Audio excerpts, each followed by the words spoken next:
Kovai Brookefields மாலில் duck out என்னும் sports மற்றும் என்டர்டெயின்மெண்ட் மையம் துவக்கம். துவக்க விழாவில் சிறப்பு விருந்தினராக கேம்ஃபோர்ட் சர்வதேச பள்ளியின் தாளாளர் அருள் ரமேஷ் பங்கேற்பு. சென்னை அடுத்த கோவையில் முதன்முறையாக டக் அவுட் விளையாட்டு மையம் ப்ரூஃபில்ஸ் வளாகத்தில் துவங்கப்பட்டது. தமிழ்நாட்டின் முன்னணி விளையாட்டு மற்றும் இண்டோர் பொழுதுபோக்கு நிறுவனமான டக் அவுட் ஸ்போர்ட்ஸ் மற்றும் என்டர்டெயின்மெண்ட் தனது 8வது மையத்தை கோயம்புத்தூரில் உள்ள ப்ரூஃபில்ஸ் மாலில் துவங்கியது. ப்ரூஃபில்ஸ் 4வது தளத்தில் தி சினிமாஸ் எதிர்ப்புறம் துவங்கியுள்ள டக் அவுட் விளையாட்டு மைய துவக்க விழாவில் சிறப்பு விருந்தினராக கேம்ஃபோர்ட் சர்வதேச பள்ளியின் தாளாளர் அருள் ரமேஷ் கலந்து கொண்டு புதிய மையத்தை திறந்து வைத்தார்.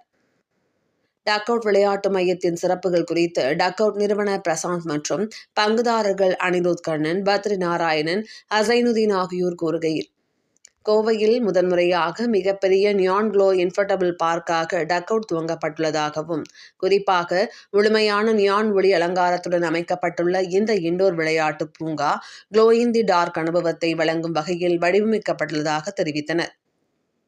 நிஞ்சா கோர்ஸ், நீளமான ஸ்லைடுகள், inflatable rock climbing, surfing zone, spider wall சவால்கள், ஃபோம் பிட், பால் பிட் மற்றும் பல்வேறு தடையமைப்பு விளையாட்டுகள் இதில் முக்கிய அம்சங்களாக இடம்பெற்றுள்ளன. உடற்பயிற்சியும் உற்சாகமான பொழுதுபோக்கையும் ஒருங்கிணைக்கும் இந்த நவீன வசதி 3 வயது மற்றும் அதற்கு மேற்பட்ட குழந்தைகள், குடும்பங்கள் மற்றும் நண்பர் குழுக்களுக்கு சிறந்த பொழுதுபோக்கு தளமாக அமைகின்றது. நியான் க்ளோ கருத்தாக்கம் பாரம்பரிய இன்ஃபர்டபிள் விளையாட்டுகளை புதிய காட்சி அனுபவமாக மாற்றும் என நம்பிக்கை தெரிவித்தனர்.